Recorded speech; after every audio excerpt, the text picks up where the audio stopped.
Olá, sétimo ano, bem-vindos à nossa aula número 17, revisão do conteúdo. Estamos na apostila 2, na página 2, falando agora sobre os ambientes do planeta Terra, tá?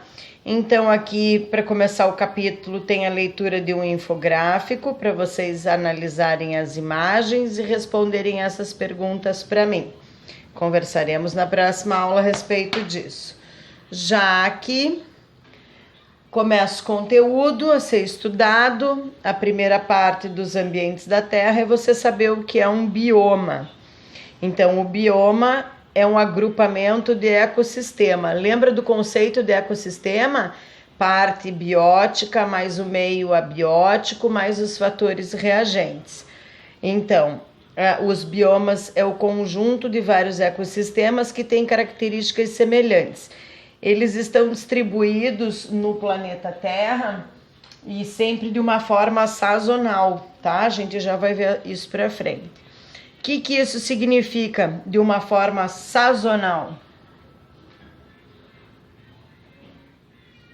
Significa que o ambiente desértico, por exemplo, é sempre influenciado por climas quentes e secos e por ter solo pobre em nutrientes.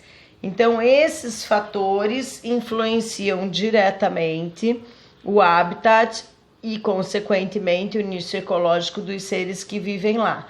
Todos os desertos têm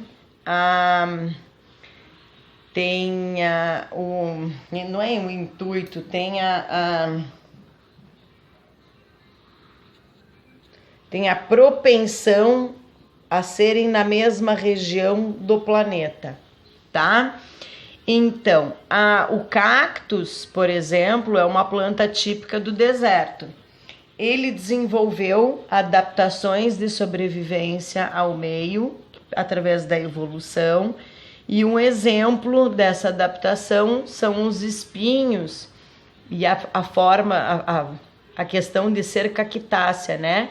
Por ela ser cactácea, ela armazena água, ela é suculenta, ela tem aguinha dentro dela, ela é gordinha, fofinha, o que salva porque ela vive no ambiente com escassez de água.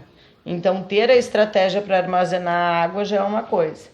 Outra coisa, vocês sabem, já ensinei para vocês que todos os seres vivos realizam um processo chamado de evapotranspiração, que é perder a água, evaporar a água da transpiração para o meio ambiente. Para não suar, os cactos desenvolveram uma outra estratégia, que são as folhas modificadas em forma de espinhos. Essas folhas modificadas evitam que ele sue, então evita a perda de água, tá? Não esqueçam de ver esse QR Code aqui para assistir esse videozinho a respeito dos biomas mundiais, tá? Então, o bioma mundial, se bioma é um grupo de ecossistema com as mesmas regiões, biomas mundiais também significam que eles têm as mesmas condições, só que estão localizados em lugares diferentes do planeta Terra. Uma das principais características do bioma é que a flora influencia a fauna. Então, de acordo com o tipo da vegetação, você desenvolve um tipo de vida. Por isso que é tão importante preservar os ambientes. Por isso que é tão importante ter unidades de conservação de cada tipo de bioma. Mesmo que seja possível você encontrar espécies de vegetais, o que acontece é que o bioma, ele tende a ser uma coisa uniforme, mas você consegue encontrar espécies diferentes dependendo do lugar aonde esse bioma está desenvolvido, porque como tem muita extensão territorial, né? do planeta para se desenvolver a vida, dependendo se tiver morro, depois já tem um vale, ele já pode ser um lado pântano, outro lado floresta, outro lado, e daí assim ele pode se diferenciando, mas a tendência é ser uniforme. Quais são os principais biomas do planeta Terra? Vou mostrar para vocês assim, que é mais fácil de entender, tá? Então, aqui a gente tem... Eu vou ter que virar a apostila de lado para poder fazer uma panorâmica, porque eu precisava que vocês analisassem o planeta comigo assim, ó. Lembrando que como a gente tá falando de planeta, o Sol tá sempre do lado do desenho da gente, o Sol tá sempre do lado esquerdo do planeta Terra, tá? Então aqui a professora separou por regiões aqui, ó, para vocês poderem entender que a tal da sazonalidade. Então toda esta linha do planeta é a região polar, toda esta linha do planeta é a região temperada, toda essa linha do planeta é a região tropical, toda essa linha do planeta é a região temperada e toda essa linha do planeta é região polar. Para resumir, aqui você tem as características dos principais biomas do planeta, tá? Então a professora não precisa falar para vocês, porque você pode ler quais são as características que influenciam cada uma. Eu só gostaria que você observasse que toda esta região do planeta tende a ter tundra. Toda esta região do planeta tende a ter taiga.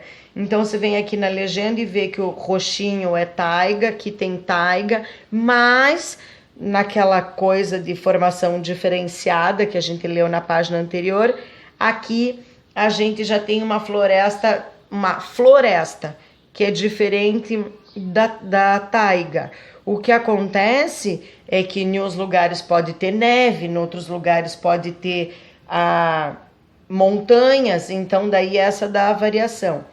Toda essa vegetação tende a ser bosque, toda essa vegetação tende a ser coisas que recebem muita luz. Então, em lugar preservado e úmido é floresta. Em lugar que é pouco, uma área de transição é savana. E o lugar que não foi preservado ou o lugar que aconteceu algum outro problema é deserto. Tanto que aqui a gente está falando do deserto do Saara, tá? Daí tem as altitude, umidade, salinidade, profundidade, todos os outros fatores que reagem aqui com os biomas, porque a gente está falando de conjunto de ecossistemas, tá? Então aqui eu escrevi as zonas sazonais, as zonas climáticas, que é a tropical, temperada e polar, tá? A temperada e a polar se repetem, a única que é o centro do planeta Terra, porque a gente está falando no espaço sideral, a gente está falando assim, o Sol e daí aqui o planeta Terra, com um eixo de inclinação, a gente sabe que ele não está reto no espaço, e daí a incidência solar faz aquelas regiões. Então daí aqui você tem região polar, região temperada, região tropical, região temperada e região polar, tá? Isso aqui já foi passado para vocês lá no 6º ano. Lição de casa, então, atividade da página 6, sobre o que a gente aprendeu, atividade da página 7. Próxima aula eu começo aqui nos biomas brasileiros. Um beijo grande, fiquem com Deus e até a próxima.